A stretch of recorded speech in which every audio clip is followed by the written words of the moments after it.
There is a classified briefing that was delivered to senior members of the Senate Intelligence Committee 3 days ago, and the senators who attended it came out of the room looking shaken in a way that career intelligence professionals say they have not seen since the immediate aftermath of September 11th. None of them would speak on the record. Several declined to speak at all. But the ones who did talk, carefully and obliquely, all gestured toward the same basic reality. American intelligence had been missing something significant, something that changes the calculation of what a military confrontation with Iran actually looks like. The phrase that kept coming up from multiple sources in different conversations was, "We didn't know." And in the intelligence community, "we didn't know" is one of the most alarming phrases that exists, because the entire architecture of American military superiority rests on the assumption that America knows, that American satellites, American signals intelligence, American human sources, American cyber capabilities give the United States a picture of its adversaries that is comprehensive enough to plan against effectively. The revelation that there are significant gaps in that picture, gaps specifically related to Iranian military capabilities, is not just an intelligence failure. It is a strategic shock that is reverberating through the entire American national security establishment right now. What specifically did America not know? Here we have to be careful, because some of what we're reporting is based on partial information, on inferences from the reactions of officials who have seen the full picture, and on technical analysis that is itself incomplete. But the broad contours of the intelligence gap are becoming visible, and they are worth describing as precisely as honesty allows.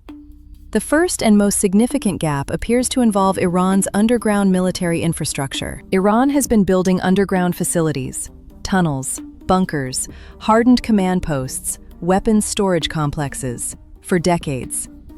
American intelligence has tracked this construction with satellite imagery, signals intercepts, and other collection methods.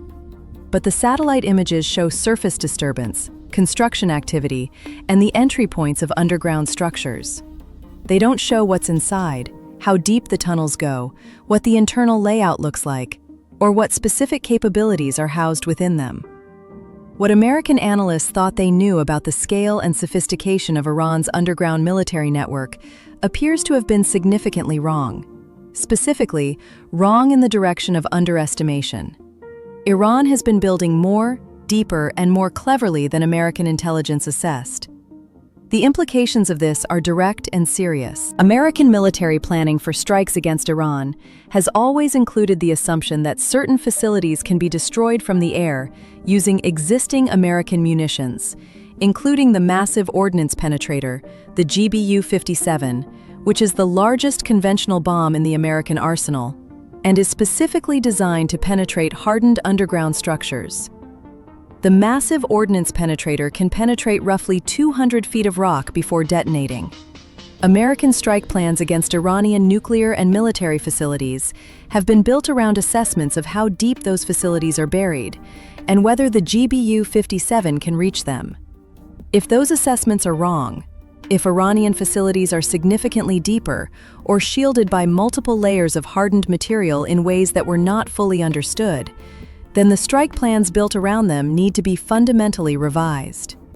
And revising strike plans is not a matter of weeks, it is a matter of months, because revised plans require revised targeting packages, revised bomb damage assessments, revised calculations of how many sorties are needed to achieve the required level of destruction. The second gap involves Iran's missile force in a specific and technical way. American intelligence has extensive data on the missiles Iran has publicly tested, their ranges, their payloads, their accuracy as demonstrated in those tests. What is now becoming clear is that Iran has been concealing a parallel development program for a subset of its missile force, a program that has produced capabilities that were not reflected in the publicly visible test record. Specifically, there appear to be missiles in the Iranian inventory whose accuracy is significantly better than American assessments indicated, and whose guidance systems have incorporated technology that American analysts did not believe Iran had acquired. How Iran acquired this technology: through purchase, through theft, through domestic development that was better than expected, or through assistance from a state actor, is one of the questions that the intelligence community is now urgently trying to answer. The practical implication of greater Iranian missile accuracy is not subtle. A missile force with moderate accuracy is a terror weapon. It can kill people and destroy infrastructure, but it cannot reliably hit specific military targets. A missile force with high accuracy is a precision strike weapon. It can target specific buildings, specific aircraft on flight lines, specific radar installations.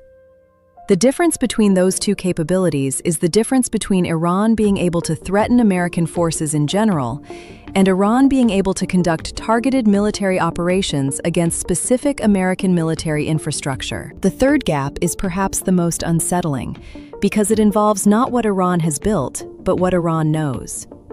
Intelligence is a two-way game. Just as America tries to understand Iranian capabilities, Iran tries to understand American capabilities, American plans, and American vulnerabilities. What intelligence officials are now wrestling with is evidence that Iranian intelligence penetration of American planning processes, through human sources, through cyber operations, through technical collection, is more extensive than previously assessed. Iran may know things about American strike plans, American force dispositions, and American decision-making processes that American planners assumed were secret. If Iran knows where American aircraft are based, what routes American strike packages plan to fly, what the timing of a strike is likely to be, that knowledge allows Iran to pre-position air defense assets, to disperse mobile assets before they can be struck, to prepare retaliatory salvos for launch at the moment American strikes begin. It transforms the strike from a surprise attack into something closer to a telegraphed confrontation, with all the attendant loss of effectiveness. The fourth gap is one that intelligence professionals are most reluctant to discuss publicly, because it touches on one of the deepest assumptions of American strategic culture: the assumption that Iranian leadership is ultimately rational in a way that can be modeled, predicted, and planned against. What the recent intelligence suggests is that the decision-making structure within the Iranian leadership has changed in ways that make it less predictable than previous models assumed. The aging of the supreme leader and uncertainty about succession has created a situation in which multiple power centers within the Iranian system are operating with greater autonomy than before, making decisions, or at least strongly influencing decisions, in ways that don't necessarily reflect a unified strategic assessment. This matters enormously because American deterrence theory depends on the assumption that Iranian leaders will make cost-benefit calculations that a rational actor would make. If Iranian decision-making is instead the product of competing internal factions, personal ambitions, ideological commitments that override strategic calculation, and a succession crisis that is generating its own internal dynamics, then the models American planners have been using to predict Iranian behavior may be significantly off. The reaction within the American military and intelligence establishment to these revelations has been intense and, in some quarters, acrimonious. There are people in the intelligence community who are saying, with varying degrees of diplomacy, that they warned about these gaps, that assessments they wrote and briefings they gave were ignored, downplayed, or overridden by officials who preferred more optimistic conclusions. There are people in the military planning community who are saying that the strike plans they've been asked to execute rest on intelligence assumptions that they never fully trusted. And there are people at the senior levels of the national security apparatus who are now in the uncomfortable position of having to revise their public confidence in American capabilities, without fully admitting to the public how significant the revision actually is. The political pressure to maintain the appearance of confidence is intense. Administrations don't win public support for military operations by saying we know less than we thought. They win it by projecting certainty, but the gap between the projected certainty and the actual intelligence picture is now wide enough that it's becoming visible to people outside the classified world. What does this mean for the military options currently being debated? In the most direct sense, it means that the military options need to be reassessed. Strike plans built on incorrect intelligence assumptions will not achieve the results they promise. The history of American military operations over the past 3 decades contains multiple examples of the consequences of acting on intelligence that turned out to be wrong, in ways that ranged from embarrassing to catastrophic.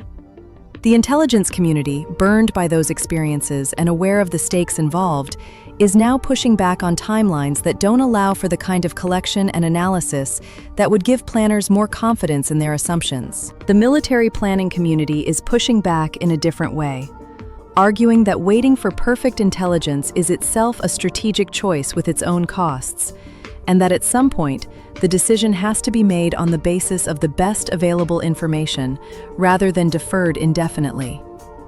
This tension between the desire for better intelligence and the pressure to act is one of the oldest and most unresolvable tensions in military decision-making. It doesn't get resolved through analysis. It gets resolved through political decision. Someone with authority decides that enough is known and gives the order, or decides that not enough is known and holds back. The senators who came out of that intelligence briefing shaken are now in a difficult position of their own. They have seen information that the public has not seen.